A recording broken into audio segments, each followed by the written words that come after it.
Good evening.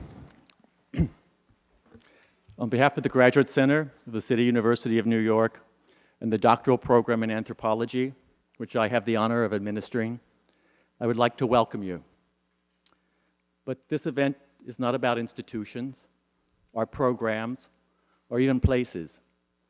Rather, we have come together from many different ones to commemorate and celebrate the life of someone whose intellect and spirit could not be contained by the disciplining institutions or borders. Fernando-Coronil, husband, father, colleague, scholar, friend, and true Renaissance man. The program that awaits you will remind you anew of his compelling claim on all these designators, and perhaps, hopefully, reveal others you might not have suspected.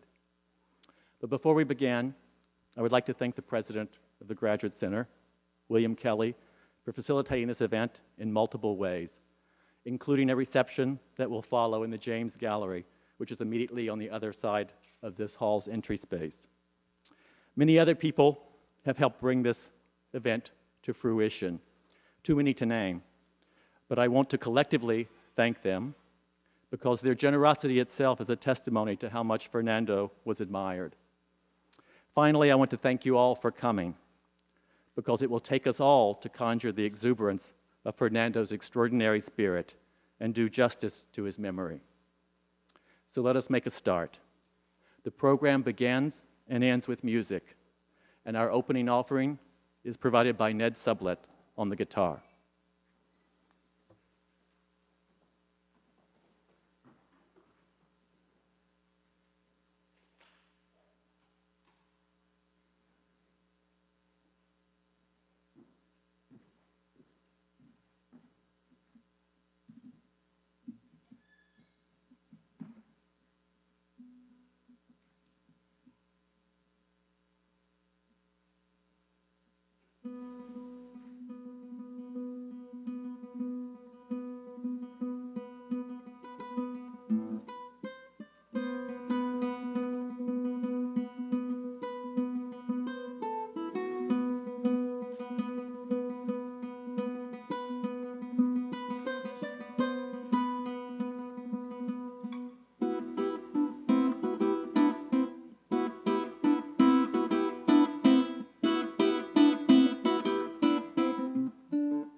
I now have the privilege of welcoming members of Fernando's family, his wife, Julie, daughters Andrea and Mariana, and sister-in-law Gloria to the stage to offer greetings and share remembrances.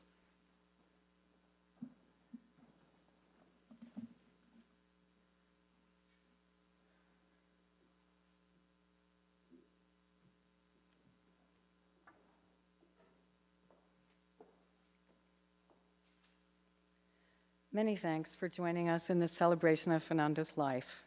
He would so appreciate this demonstration of community, for he shared his life generously and he lived it with vitality.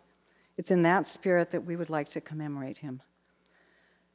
Fernando combined playfulness with seriousness and found great enjoyment in ordinary pleasures, in the details of life. He loved spending time with our daughters, Mariana and Andrea, following every step they made. And he was passionate about pursuing the questions that consumed him, how to understand and convey to others the world processes that are transforming Venezuela, Latin America, and the global South. There are many strands that ran through Fernando's life and personality. I'd like to touch on one by recalling a moment that reflects who he was. People have often asked me, how did the two of you meet? We met in our first years of undergraduate study at Stanford, near the Bay Area where I grew up, and far from the city of Caracas, Venezuela, where Fernando was raised. The occasion was a lecture by people who had intentionally violated the US travel ban to Cuba so as to test its constitutionality. A friend introduced us, and we were secretly very taken with each other. But it took us a number of contrived meetings to discuss political topics before we went on a date. We were to have a picnic, and I insisted, with a supreme confidence based on little experience that was my way, that we buy white wine, because I claimed it goes best with cheese. Fernando politely differed, but went along. We bought Riesling, I have to admit, not letting me know that his father was a collector of French wines. We had a wonderful time, but I can assure you that he loved teasing me with a story over the years. And as his friends and family know, he was a tease. The circumstances of our first meeting reflect on the strand of political engagement running through Fernando's life, one that merged with his intellectual work on issues of the state and empire. He had come to Stanford with the intention of studying medicine. Both of his parents were doctors as well as advocates for democracy. His father, of Venezuelan heritage, was a surgeon, and his mother, a Russian Jewish immigrant, was the country's first woman doctor and worked in public health. But soon after Fernando's arrival at the university, he became disillusioned with pre-med, while he fell in love with social theory, and he changed to the interdisciplinary social thought program.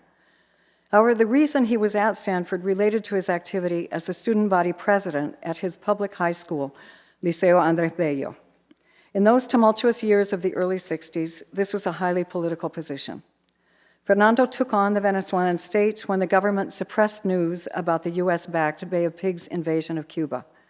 He organized a public mural newspaper compiled from shortwave radio bulletins that was displayed outside his school in the busy center of Caracas. Shortly after that, he was sought by the police and twice arrested. Thus, his parents hoped Fernando could avoid studying at the volatile university in Venezuela and advised he go to Stanford. There he began his engagement with the study of social issues and the critique of prevailing theoretical frameworks. During his graduate work in anthropology at Chicago, he had more encounters with the power of the state. In particular, the US government deported him as a subversive, based on undisclosed charges following our fieldwork in Cuba. Several years later, the government mysteriously lifted these charges, which allowed us to return to the US from Venezuela to finish our degrees. This experience deeply marked us both.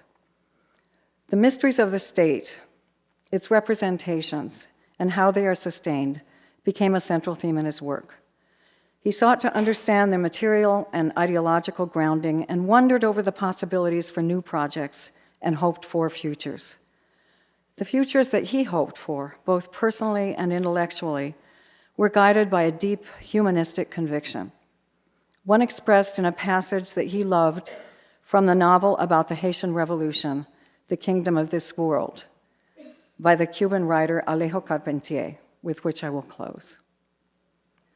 Man's greatness consists in the very fact of wanting to be better than he is, in laying duties upon himself. For this reason, bowed down by suffering and duties, beautiful in the midst of his misery, capable of loving in the face of afflictions and trials, man finds his greatness, his fullest measure, only in the kingdom of this world. Thank you.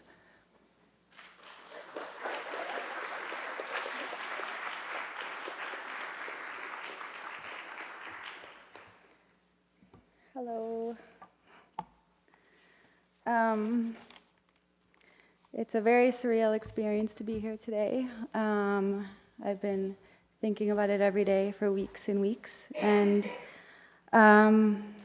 it reminds me, seeing all these bodies here, how my father loved so much his relationships and valued them, his colleagues, his friends, family,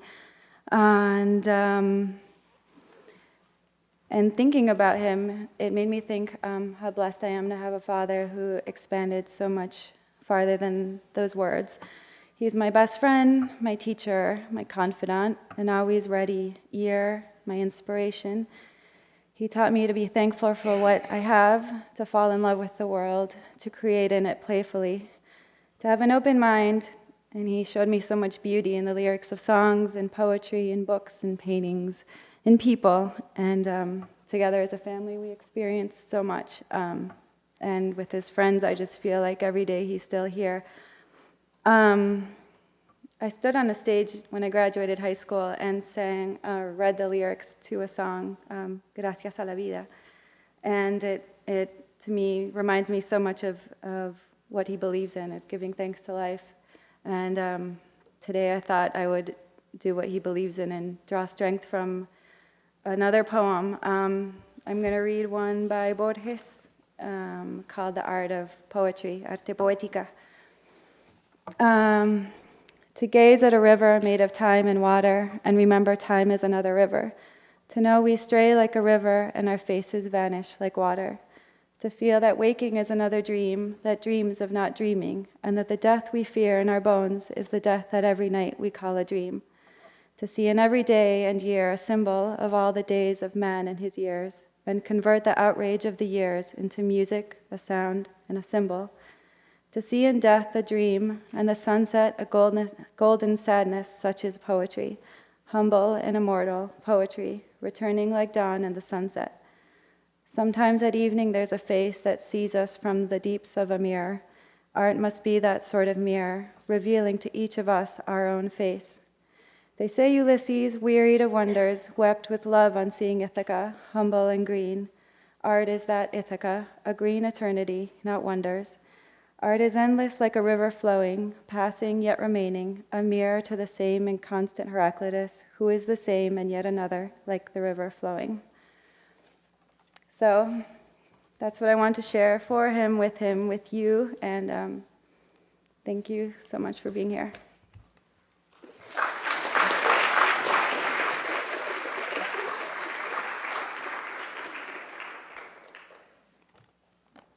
Hello, thank you for being here tonight. Well, I'm sure everybody can speak very well to different aspects of my dad. I'm just going to share a little memory I have of him from when I was a kid. It's from when we first moved to Ann Arbor. My dad would pick me up every day after school from the bus stop, and we would walk home together. We'd moved from living for a year in Caracas, Venezuela, and before that in Chicago, so in my mind, I was a city kid. And I was 7 going on 8 years old. I was a big kid. I told my dad, I can walk home alone. I know the way. And I'm sure he was amused by this, but he was very obliging. And he agreed. He was like, okay, fine. And and the next day I got off the bus after school, and there was my dad waiting. And I was like, Papi, I told you I'm going to walk home alone. And he's like, oh, I'm sorry, I forgot. Okay. So I was like, I'm just going to walk home. And he was like, okay, go. And so I started walking on. It was amazing. I felt like the world opened up. I was walking home alone, finally. But after about a half a minute, I was curious. I wondered what my dad had done with himself. So I looked over my shoulder, and like a half a block away, I saw him hiding behind a small tree, smiling, and I was like, ugh. I just looked straight ahead. I continued walking on. I was like, I know the way. Of course, I was content he was still there, though, because it was fun. So I continued walking along, still really amazing. But then, like a block later, I was like, I wonder if he's still there. So I looked. He hid behind a stop sign, wearing shorts and smiling. I was like, okay. But yeah, so it was pretty uneventful. I made it home just fine. I don't really remember. I can only imagine that he went right back to the hammock and continued to work. And he probably asked me, how my walk was. And I'm sure I told him I was very proud I made it. I told him about the scenery. And I'm sure he listened very surprised and congratulated me. It's really a vague and pretty uneventful memory. But I'm only sharing it because it came back to me after he passed away. It sort of almost seems unreal, but it's there, so I've decided to acknowledge it. And I think that it's in some way, it helped me think about what my dad was for me, and I realized he was my compass in life.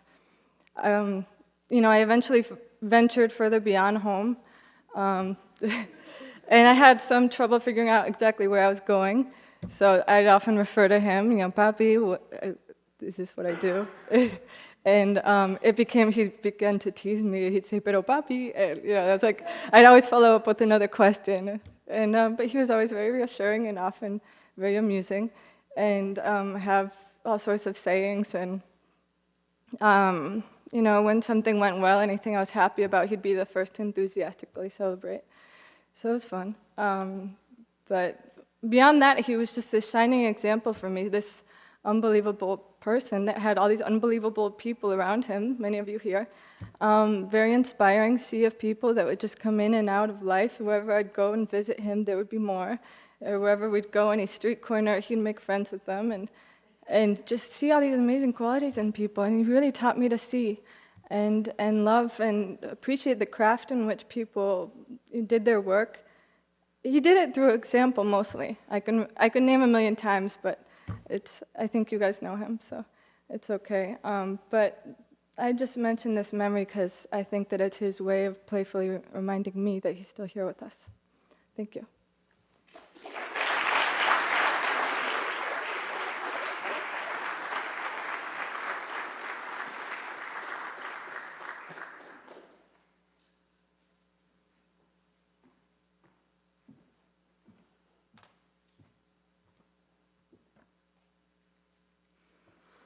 I'm Gloria, Julie's younger sister. I'm not an anthropologist or an historian. I never knew Fernando as a colleague or a teacher, although now I wish I had. I knew Fernando as a member of our family and my brother-in-law of more than 40 years. I first met Fernando when I was in junior high, and he and my sister were students at Stanford. She brought him home one Sunday evening for dinner. He was impossibly handsome, effortlessly charming, and cosmopolitan. It was a bit like having a movie star drop in. I wondered how long this one would last.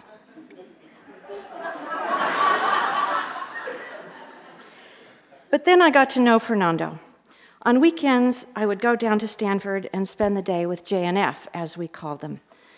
For reasons that are lost to history, one afternoon we thought it was a good idea to drive around the hills of Palo Alto wearing Russian hats. Fernando and I pretending to be Boris and Natasha, the two Russian spies from the Rocky and Bullwinkle cartoon. But Fernando's hat was a fur hat. It was the kind with the ear flaps that tie under the chin. And so it made him look like a fuzzy lamb with a bad Russian accent. And this was my first clue that Fernando never took himself too seriously. And he very quickly became one of my favorite people in the whole world. Years later, our paths continued to cross in Chicago, and life was never dull with Fernando around. It was often hilarious, but some of the hilarity was unintentional, resulting from his run-ins with the English language. On one occasion, Julie sent him to the grocery store to buy bamboo shoots for Chinese stir-fry. Fernando spent an hour in the grocery store but came home perplexed and empty-handed. We learned that he'd been scouring the store for bamboo shoes. And we never quite figured out if he thought Julie was going to wear them while she was cooking, or if maybe she was going to make some interesting variation on bird's nest soup that included footwear. So, of course, we teased him, and it became part of our family lore. When I think of Fernando, I think of someone who loved his work, which was a passion that was woven into his everyday life. He could inhabit the world of ideas and the world of domestic hubbub at the same time, each one providing inspiration to the other. I remember one Christmas many years ago, which we spent at our parents' home in New Mexico. It was a ranch-style house that had a wraparound bar situated at its center. Fernando ensconced himself at the bar with his computer and his books and settled into work.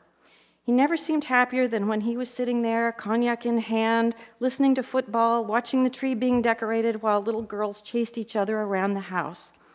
Wearing a little smile, he took it all in, even as he continued to work. The piece that grew out of that Christmas hubbub was Beyond Occidentalism. While his work was one of his great loves, he had many others. He loved Venezuela. He loved New York. He loved CUNY. He loved his colleagues, his students, and his friends that he had known both at the grad center and across the years, and was deeply moved by their outpouring of support when he became ill. During his illness, Fernando reveled in what seemed like an endless stream of celebrations and reunions that were arranged for him. He called it a virtual love fest, and it illuminated the last months of his life. But most of all, Fernando loved his family. He was enormously proud of his daughters, and he loved watching them develop both as artists and as people. And all of the richness of his life he shared with my sister, his lifelong partner in both work and marriage. Surely theirs was what Shakespeare called a marriage of true minds. Today, there are many who speak of Fernando's work and his extraordinary mind. I will remember him for his extraordinary heart and the joy and the sense of celebration that he brought to all of our lives.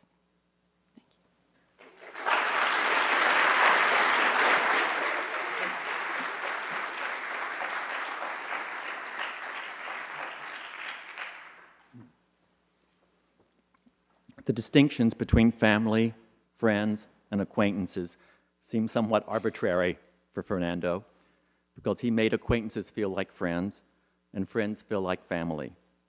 I now invite representatives of this expansive, extended family to offer their tributes. They will present in the order printed in your program without the intrusion of introductions. The last two are provided on video from Venezuela. They will be followed by a concluding musical tribute by the Oriente Lopez Group, which is listed on the next page of your program, after which I invite you to continue the celebration as we switch the medium from word and music to food and drink at a reception in the James Gallery on the other side of the hall of this lobby.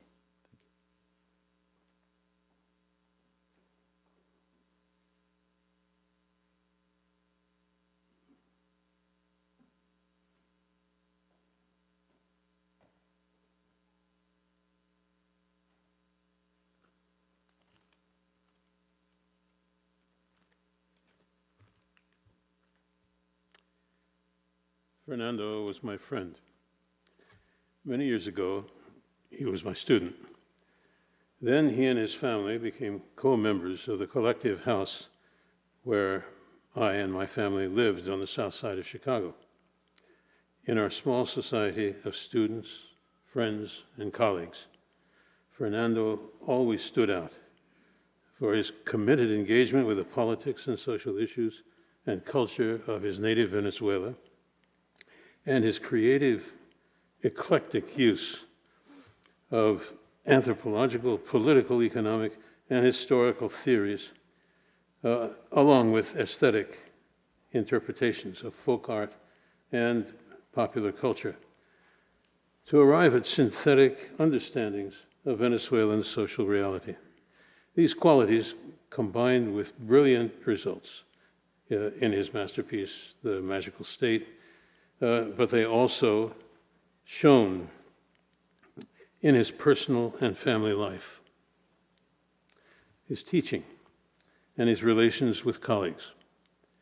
In all of these ways, for those who knew and loved him, and others who thoughtfully read and engaged with his work, Fernando impressed himself as a model of how to think and how to engage with the issues he addressed. And in so doing, he inexorably became part of those who engaged with him in his work. In this sense, he remains part of us in the present. Two aspects of Fernando's personal style, equally prominent in his professional work and his personal life, help to account for this power to impress himself on the sensibilities of others. His aesthetic sense of the basic principles of cultural, ideological, and individual constructs. And secondly, his commitment to cultural and social analysis as a moral enterprise governed by ethical principles.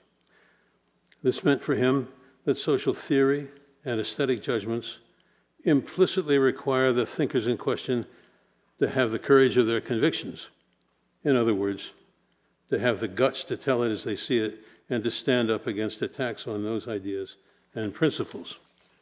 And Fernando, as we know, had guts, as he showed on many occasions. For example, in insisting as a graduate student against the pressures of some of his teachers on bringing Marxist value theory into his analysis of the Venezuelan rentier oil economy, or his tenure in the El Dorado task force of the American Anthropological Association, fraught with assaults on his good name and reputation, or more recently, in taking positions for and against aspects of Chavez's regime in his own country. For me, it is this combination of personal and theoretical perspectives, moral and aesthetic values, and guts that give Fernando's personal example, his thought, and his work such power and vibrancy as present parts of ourselves and our discipline. Fernando-Coronil, presente.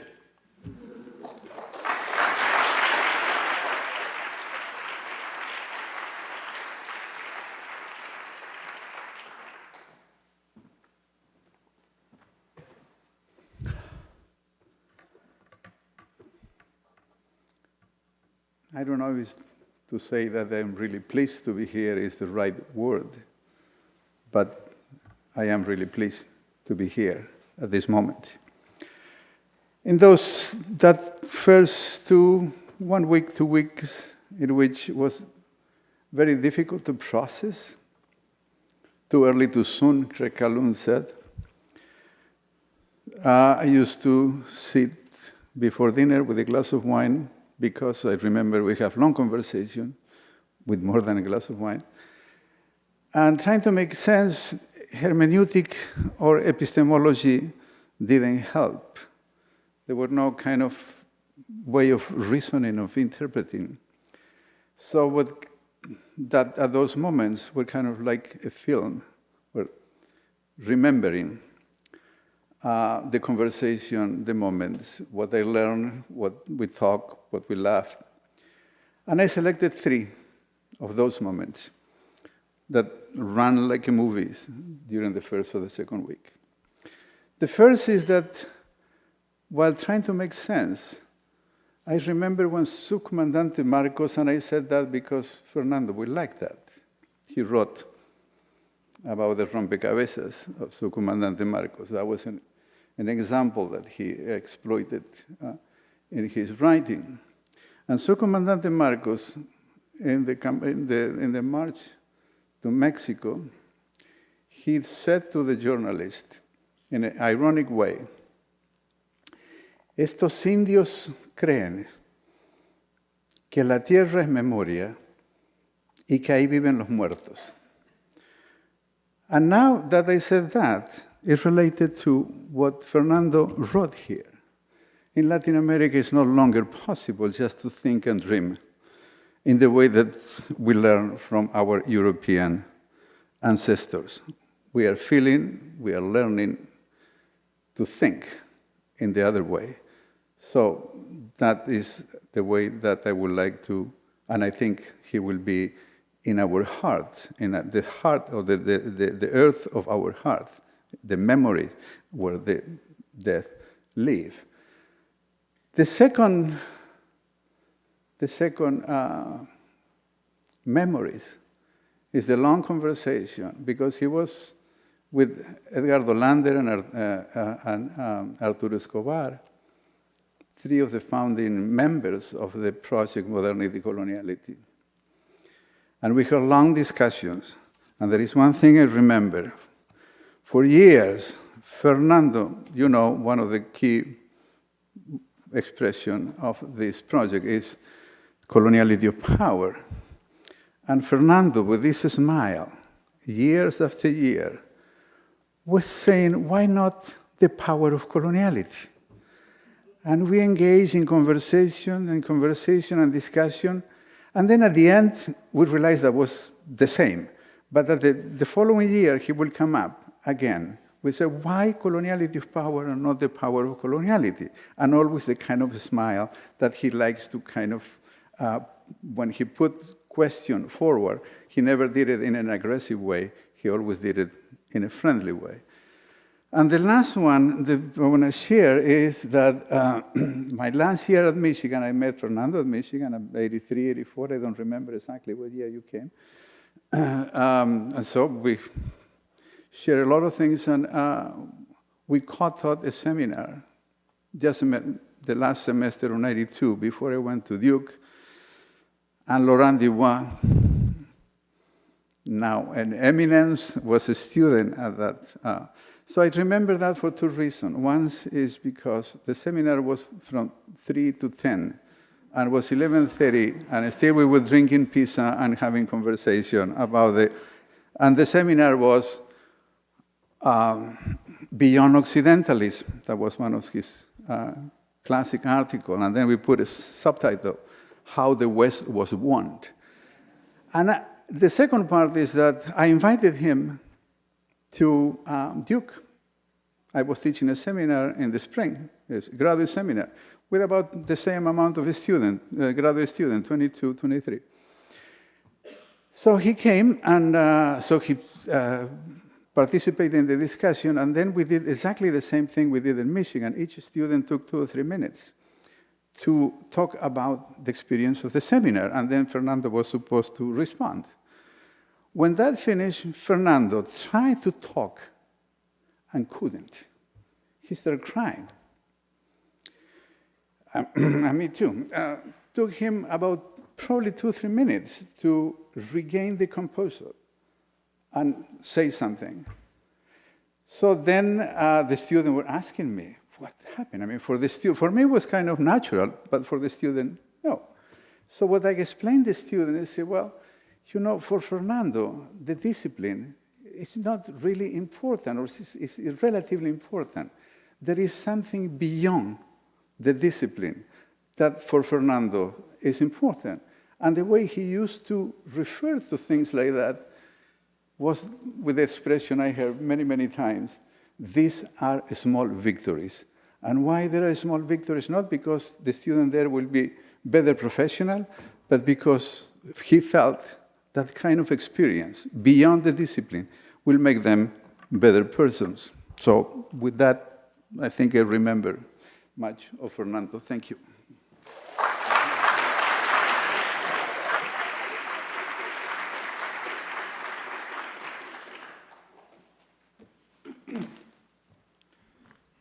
Good evening. I want to thank the Coronil family for asking me to speak. Given the presence in this room of so many of Fernando's friends of long standing, it was presumptuous to accept that invitation. But the opportunity to express my admiration and respect for Fernando is far too attractive to abjure. I met Fernando in 2006 when I was trying to persuade him to join the Graduate Center faculty, but I felt that I'd known him for much longer than that. I had read The Magical State with admiration and knew of his involvement and the integrity of that involvement with the El Dorado Task Force report. I thought that I knew what to expect, a brilliant scholar, an eloquent stylist, a deeply principled thinker. I assumed that we would discuss Fernando's past and current work, that I'd tell him about my hopes for the Graduate Center, and then would turn to the tricky business of framing an initial offer. Man, was I wrong. Fernando walked into my office aflame with an exhibit he had just seen at the Gray Gallery at NYU. The downtown show, I think, but my memory isn't entirely clear on that point. What is sharp is the passion with which Fernando discussed the show.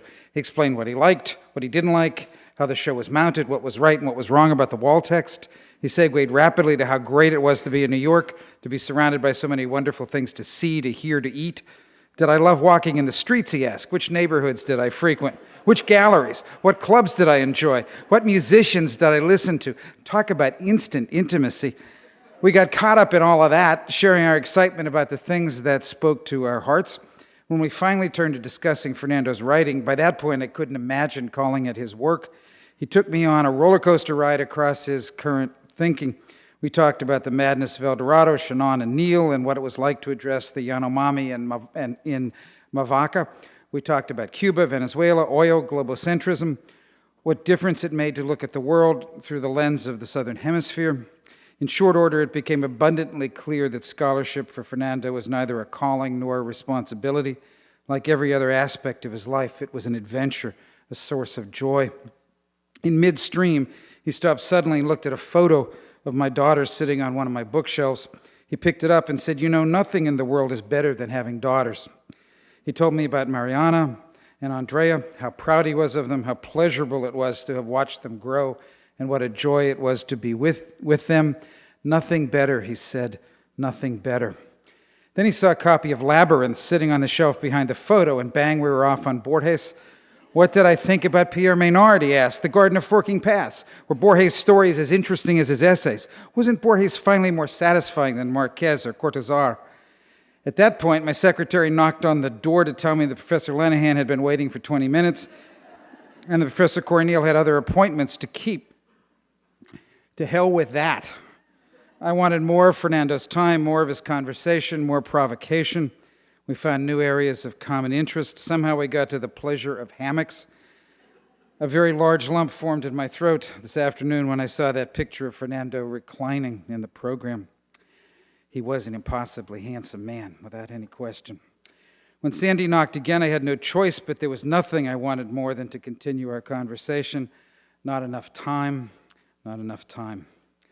We didn't get around to sorting out an offer that day. In fact, we didn't talk about it at all. But I decided then that whatever terms we might come to, he would have to hold the title presidential professor, an act of self-indulgence on my part. It's a title I almost never use. It had nothing to do with money or teaching expectations. It spoke instead to Fernando's status as representative man, the embodiment of what a life of the mind, well imagined and well lived, might be. Fernando's willingness to accept that title meant the world to me.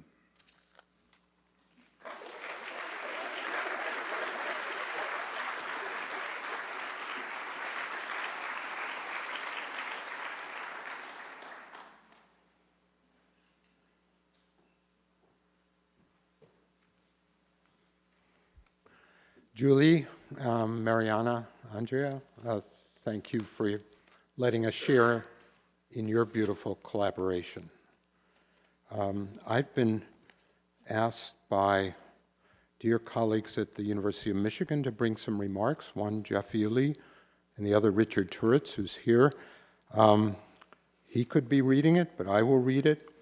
And I begin as, Fernando is remembered and treasured by his colleagues in the history department, as well as those in Latin American studies, as a brilliant presence in our community, who embodied our highest aspirations, his insights and collaborations, his teaching and writing, and his multiple varied conversations ranged expansively across theories and practices, disciplines and schools, nations and historical milieu. He argued gently but insistently that we expand our analytical and political imagination, that we remember and foreground the ethical and political implications of what we do, that we see farther, more deeply, and through multiple innovative and even contradictory perspectives. He is remembered in the history department as the eloquent and inspiring voice of the interdisciplinary directions that have done so much to transform our lives over the past quarter century. Through his presence in CSST, those in Michigan been there know that, what that stands for, his centrality to the Anthropology Program, and his time as director of Latin American Studies.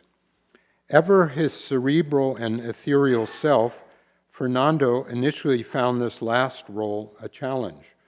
On first encountering the complexities of the new Title VI budget that began under his watch, he broke out in a sweat and put the documents aside. I think the Graduate Center doesn't need to know what Title VI is, but just imagine something really terrible.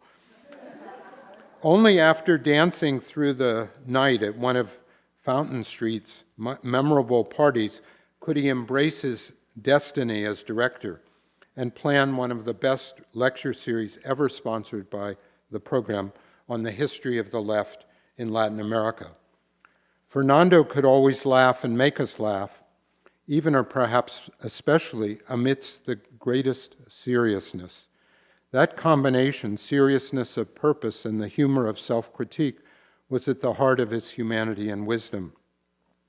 At Michigan, his fellow historians and Latin Americanists will long continue to thrive on the truly extraordinary legacies of engaged scholarship and passionate intellectuality that Fernando and Julie built around them. We all miss Fernando profoundly, even as we continue listening intently to his voice. And I so often now hear Fernando's voice, and I take his voice as a painterly voice. I'm speaking for myself now, selecting his colors so exquisitely, drawing bold, provocative lines that seem to travel in multiple directions, with brushstrokes that seem to suggest the strongest control, with softening tones here and there, keeping open the possibility that the painting may never be finished, yet producing images that remind me never to abandon the project of situating caring with the meaning of knowing. Thank you.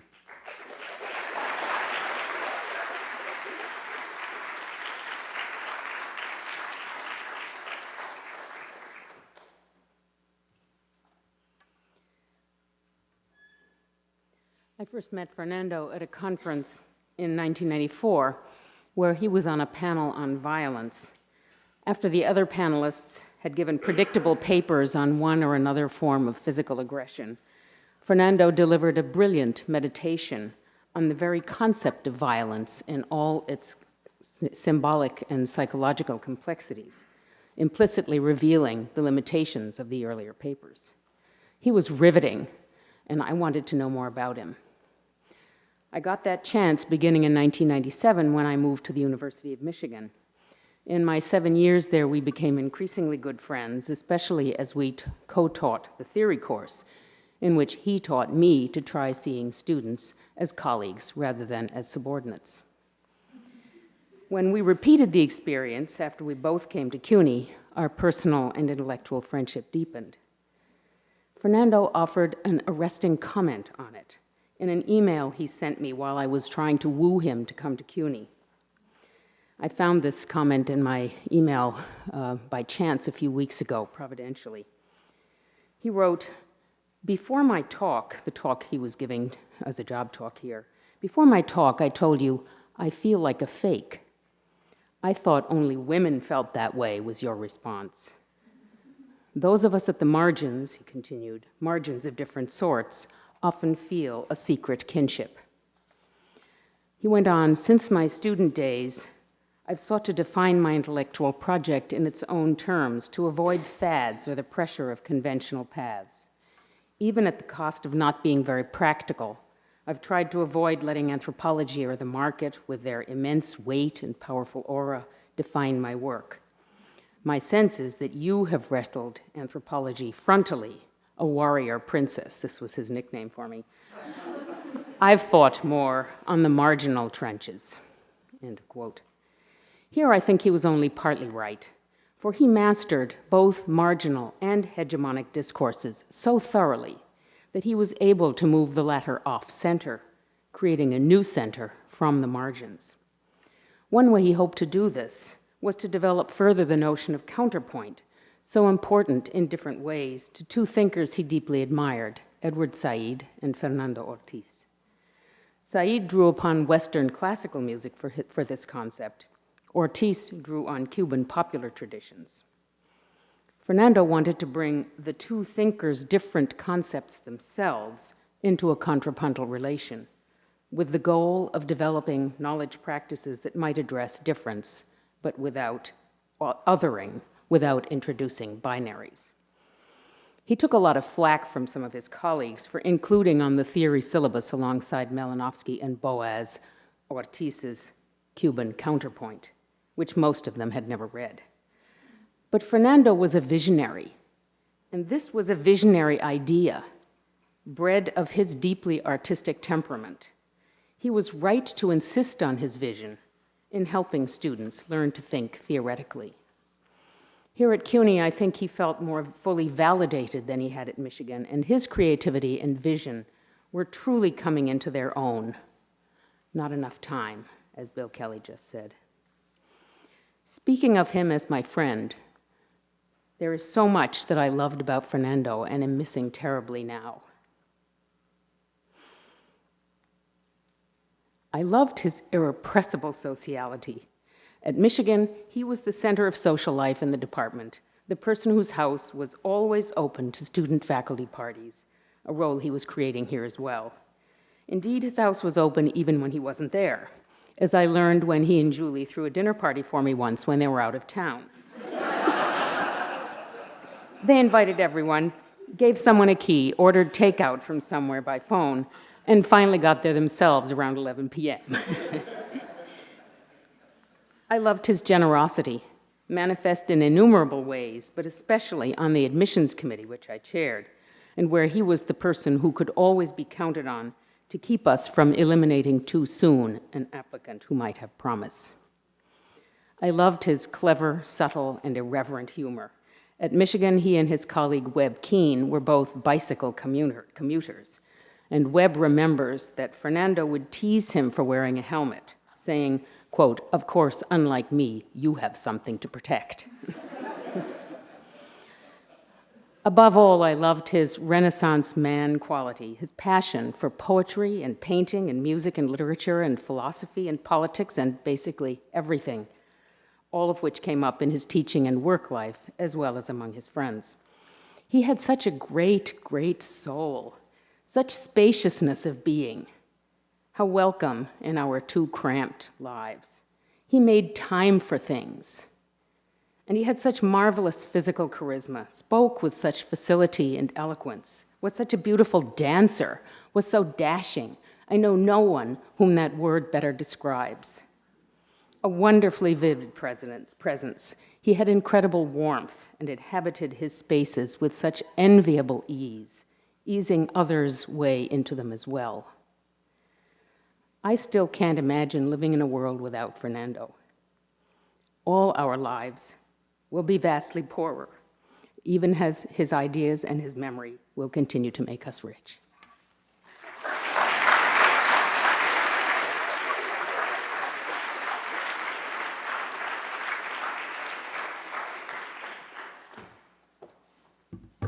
I'm embarrassed to open this, but made tranquil by the thought that I know that in the parallel world where Fernando is reading a eulogy for me tonight, he is also reading it off of his Mac Air laptop, most definitely. Fernando and I were colleagues in the history department at Michigan for some 14 years, and though that's not why I'm here sharing words at this memorial. We were next-door neighbors and friends, very close friends, the kinds of friends who would walk into an unlocked door and open the refrigerator without knocking, and someone who I think might be here tonight said it was like a situation comedy, our relationship. The whole Skursky-Coronil family has been very important to mine. Like many of you, I did sit with him in many of the same reading groups, discussed books, and even shared some figures in common that we wrote about and talked about them together. But even then, when my Marx met his Marx, or I'm a Germanist, when his Walter Benjamin would meet my Benjamin, they would seem uncannily familiar and yet foreign to one another, speaking to each other in thick but homely accents.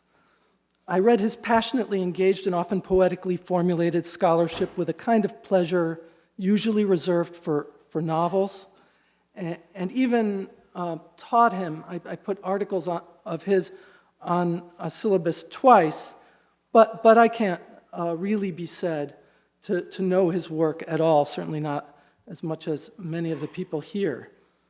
But loyal to the grand gesture he was prone to in his writing, when I first talked to him after his diagnosis, he said to me, "You know my soul." If that is true, I cannot reveal it to you here.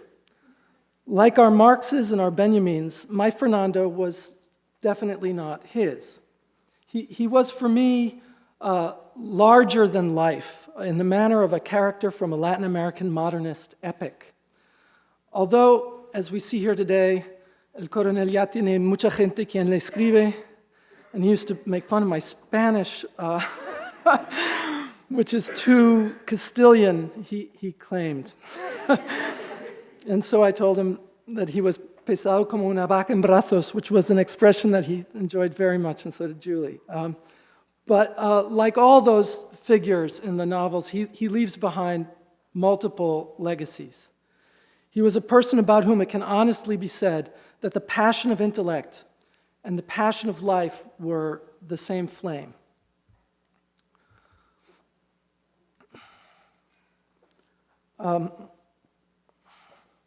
He was, at the same time, the appeal of his work was surely due in part to this extreme form of sincerity, where he did not only mean what he said and what he wrote, but felt it deeply. He thought that thinking was worth feeling deeply about.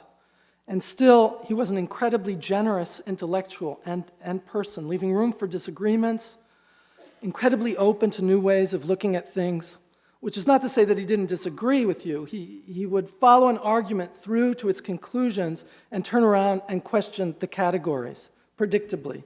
This procedure was one that sometimes led him to disagreeing even with himself. Even Fernando's flaws seem to me heroic in scale. There's a sense of his character that comes through in the last lines of his last essays, where all the most rigorous critique of invidious power spills out into a cautious, it's not exactly an optimism, but a positivity. Over the last couple of years, he'd settled upon a kind of fixed idea. Here's the pesado como una vaca en brazos again, because he would fixate on certain things. So he came upon the idea that my partner, Eric, and I should have children. This program became somewhat more urgent to him the last couple of times I spoke with him since his diagnosis. Well, like a lot of beautiful things he wished for, I don't think that's going to happen.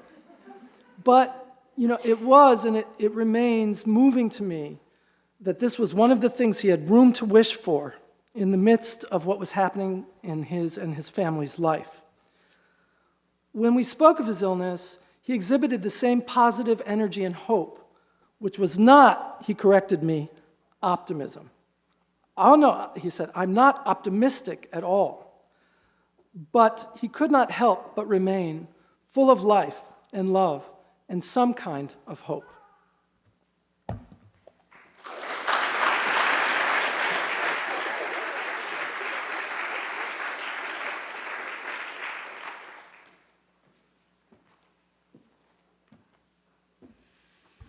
Too much. I thought I saw you in Zuccotti Park, then again at the farmer's market, and also in the back row of the Balibar talk. I keep waiting for you to burst through the door and greet me, as usual, with mock formality. Hello, Professor. I thought there would be more time.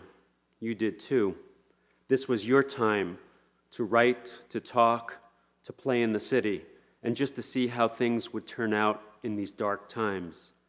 Time simply to be with Julie, your girls, in the glorious mess of a life lived in full. Yet you knew that we can't take any of it for granted. You told me, well, after I was diagnosed, I asked, why me? Why me? But then I thought, well, why not me? You called your tumors a plantation, and after your first radiation treatment, you wrote to claim that you felt radiant. You started feeling worse, but with all the visitors and gatherings, and held tightly by the family embrace, you kept saying, I feel so grateful. Towards the end, when you were in the hospital, so sick, not conscious, I read to you. Borges, because I knew you loved him, and Bolaño, because I thought you might. I wasn't sure whether you could even hear me, but we definitely talked about the texts, about youth and poetry, accidents and eternity, about little girls growing up too fast and things not turning out as planned, about wandering and wonder and love.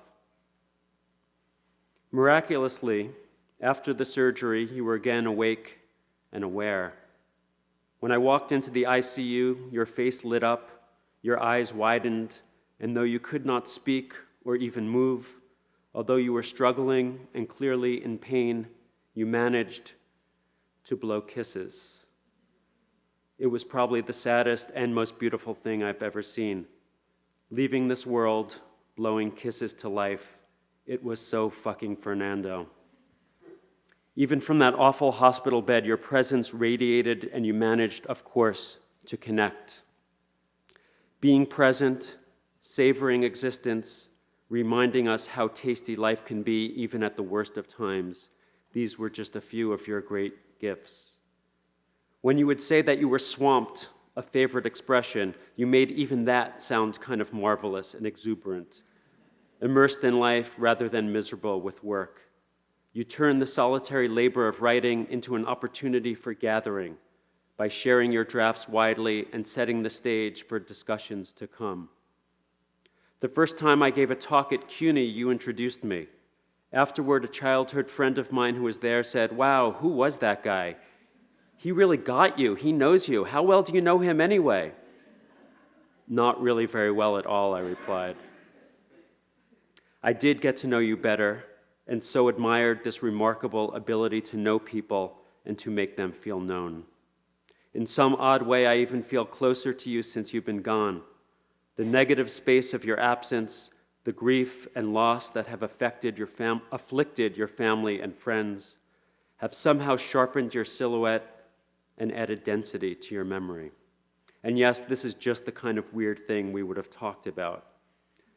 In the Borges story, A Weary Man's Utopia, an aging professor travels to the future and finds himself the guest of a kind man who explains that there is nothing but quotations left for us. The professor then accepts from his host the gift of a painting that, according to Borges, suggested a sunset, but also had something of the infinite about it. The time traveler takes home this souvenir of his future friend, which we learn was painted with colors that his ancient eyes could not see. Indeed, anything I can say now feels like a hollow quotation or a colorless cliche, but it's true. Standing here, saying goodbye, it feels like a sunset with something of the infinite about it. I am not sure that I can or want to accept a world in which you do not figure, and then I hear your voice correcting me, reminding us, but you must. I still wonder where you can possibly be, but I am certain that our conversation will continue.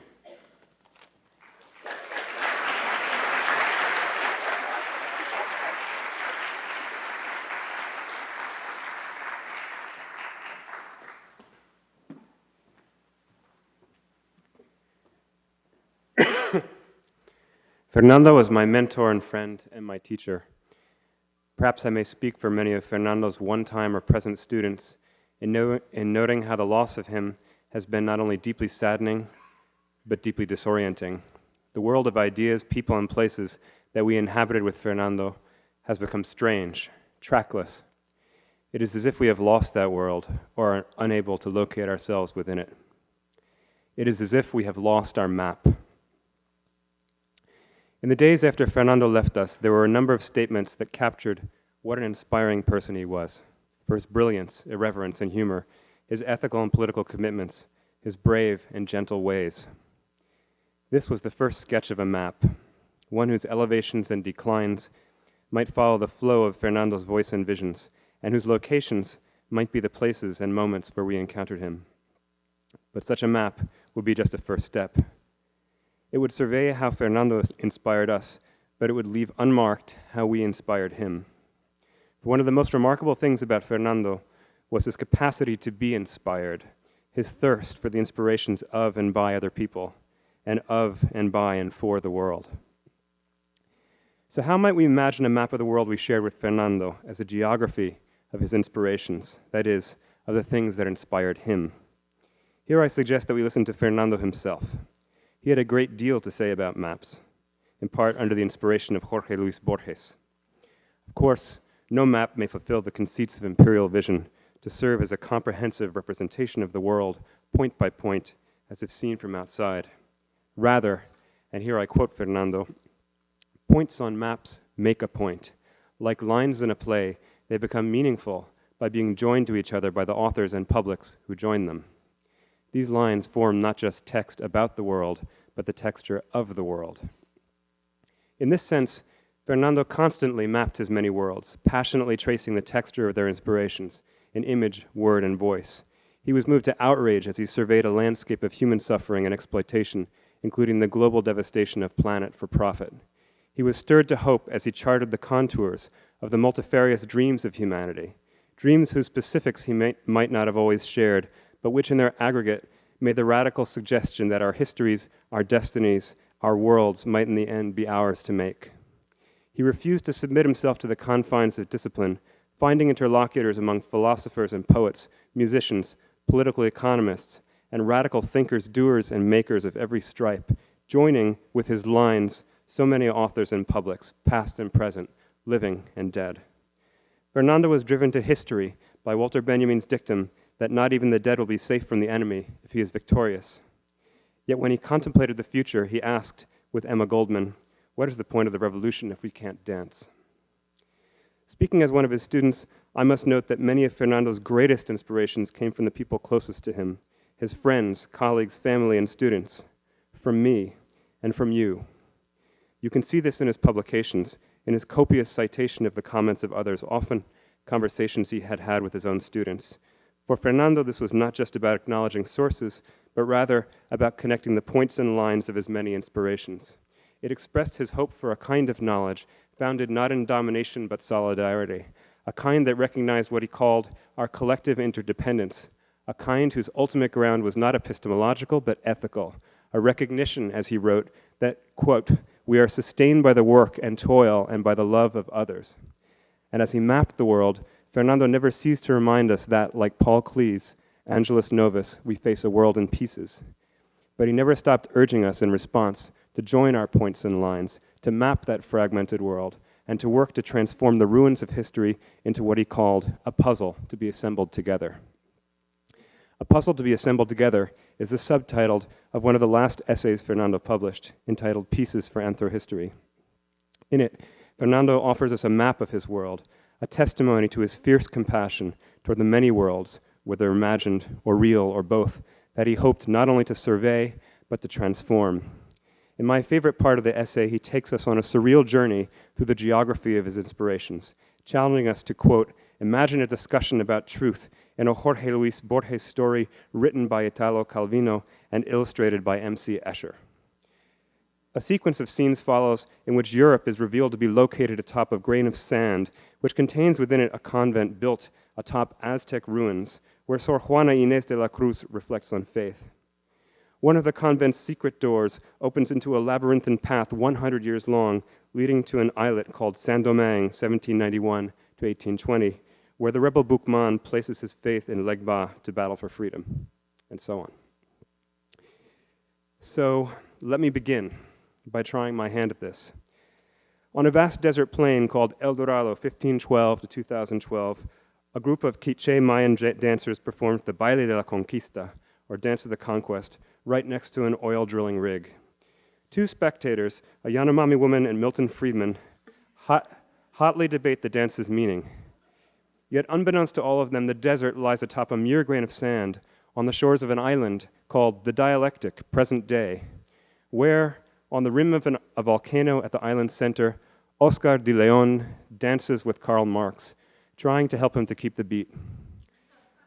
A large stone is jarred loose by the rhythms, revealing a narrow passageway thousands of miles and many years long, leading to a crawl space. There, a trapdoor falls open into a 9-foot-long motorboat in a place called Macuto, Venezuela, 1954.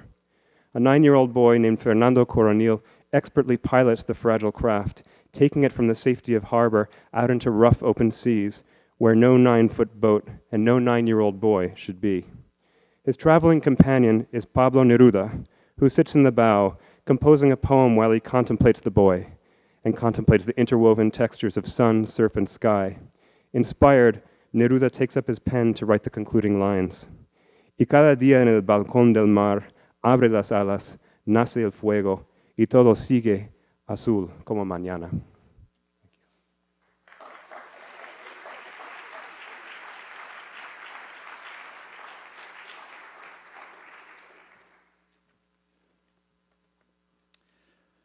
I too was Fernando's students at the University of Michigan, and being part of that program with him in the 1990s was like being part of a movement.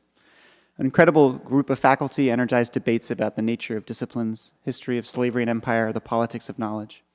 We were quite a motley crew of students working on India and Iran and Mexico and the Caribbean, united often by a sense of a common project. But what really tied us together was Fernando, with his rare ability to make scholarly debate a constant form of joy, conviviality, and solidarity.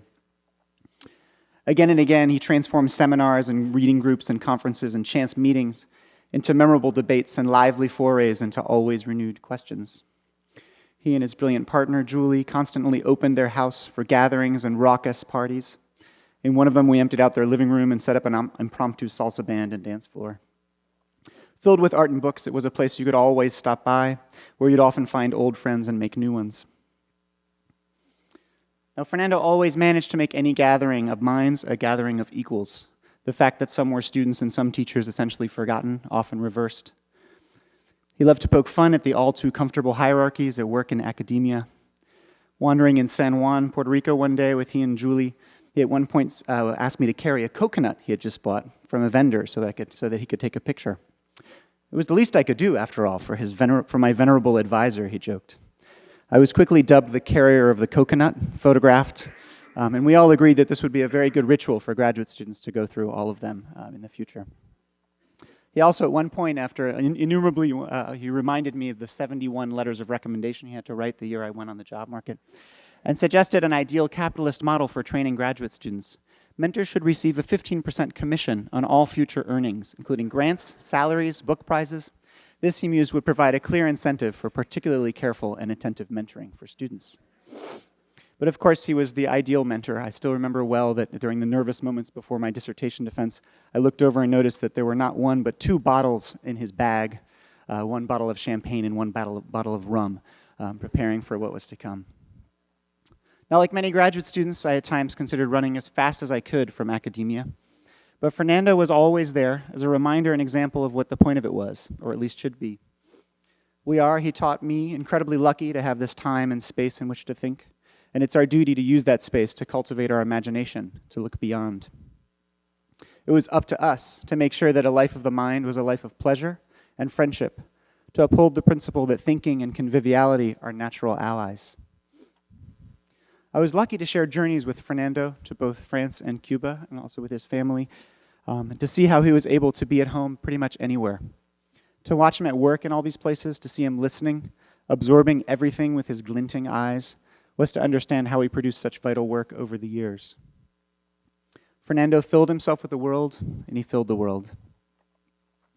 As we all know, his favorite place to write was a hammock. either the one suspended in his office or the one on his front porch with his laptop and books and papers around him. If there's more justice in this next world than in the next world than in this one, Fernando is now happily ensconced in just such a hammock, thinking, talking, in the midst of a gathering of family, friends, and strangers, taking everything in and already dreaming of changing it. And we gather here today to tell such stories in an attempt that's once hopeful and hopeless to fill the void. But this is also a way to refuse that void, to insist that Fernando so filled us up, so bent and illuminated the spaces around him wherever he went, that he is insistently and irreversibly still among us. Thanks.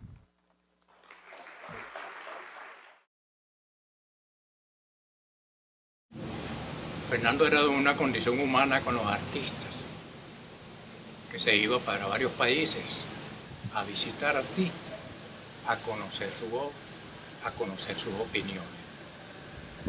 Pero sobre todo era aquella capacidad que tenía para escuchar las palabras de los artistas, entenderlas y asimilarlas a su trabajo de alguna manera, no sé cómo, pero respetaba a los artistas como poca gente yo he conocido. En varias ocasiones tuvimos oportunidad de hablar de la situación del país. Y él me preguntaba y me escuchaba con mucha atención y mucho, para decirlo de alguna manera, con mucho respeto. Cosa a la que yo no estoy acostumbrado porque mi palabra nunca ha sido política, nunca ha sido de esas cosas. Pero él me atendía con esmero, por decirlo de alguna manera. Y no sé en qué forma le complementaba su propio trabajo. Porque es lo que le interesaba de los artistas y del arte, era el humano. Eso era lo que en el fondo buscaba. Es como yo lo entiendo. Y ahora mismo, recordando cosas de Fernando, ya se me aguaron los ojos. Porque cuando yo me enteré de la muerte de Fernando por teléfono, yo no lloraba. Mis ojos llovían. Yo no tenía el sentimiento de llorar, sino que mis ojos por sí solos llovían. Y me está sucediendo ahora de nuevo.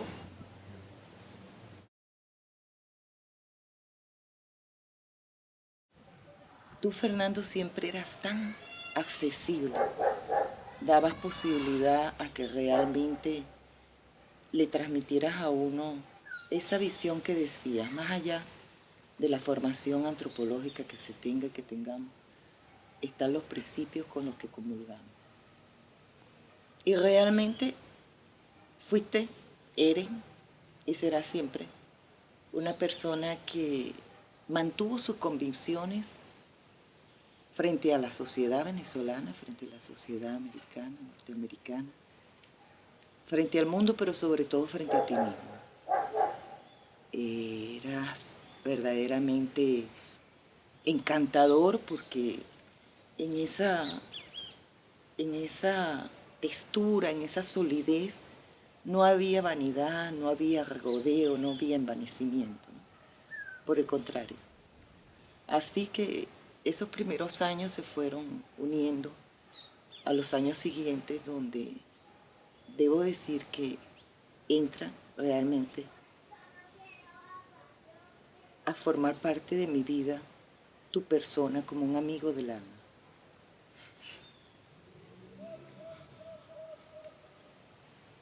Un amigo del alma.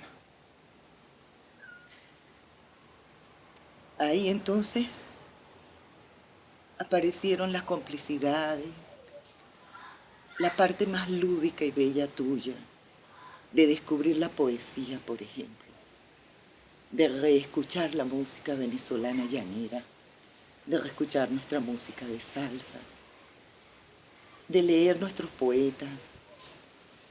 Te contentabas tanto cada vez que venías y descubríamos que teníamos en común ciertos poetas y hasta ciertos poemas. a la par de eso, siempre participábamos también. Otros compañeros pueden dar prueba de que si quizás no soy exacta o no deba decir cosas que tú pienses que no eras tú, pero las compartieron contigo y conmigo. Julie, Andrea, Mariana, en muchas situaciones, tanto tu familia como tus amigos y tus colegas pudimos compartir juntos muchos momentos y mucho de tu belleza y de tu humanidad. Una de las cosas que también a todos nos sorprendió siempre era tu capacidad de precisamente entenderte más con la gente como con la gente del pueblo. Esa forma tan natural y espontánea de hacerte pasar sin ser el profesor que eras, sin que los demás supieran, hacerte pasar por uno más de un pueblo. Así viajamos, además de lecturas de nuestras materias, de nuestros temas, de lecturas poéticas. Además de eso, pudimos compartir viajes. Pudiste también alargar tu tiempo y viajar por los llanos, redescubrir esa zona mía, de donde tú sabes que yo lo soy, y que, como siempre decía, una llanera cabal, una llanerita. Sí, uno de tus últimos viajes fue a los llanos de Venezuela. Estabas tan realmente pleno, tan sentidamente dándole gracias a la vida como se la doy yo, de que lo hayas podido vivir. Porque sí quisiera decir y quisiera que todos supieran que tú nunca estuviste exilado de nuestro país, que tú nunca estuviste lejos de nuestro país, que Venezuela fue tu patria y que siempre mantuviste en esa lejanía y lograste buscar un lugar para estar acobijado con nuestro país. Era en Chinchorrado, ¿verdad? Sí, el Chinchorro. Allí, en esas ondulaciones del Chinchorro. Y oye, estos loros, estas guacharacas, estos pájaros, esta tormenta tropical, que estarías aquí igual disfrutándolo, y sé que lo estás. ¿Me escuchas, verdad? Sí.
Somos, eres, soy, junto en el universo, a razón de mover las cosas.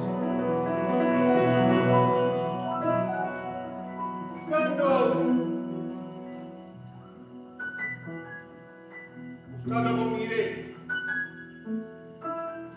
la perfección.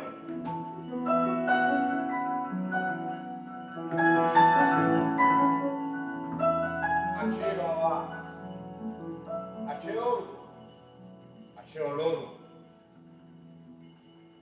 ache iba a coconí. Oloro.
Acheo loco.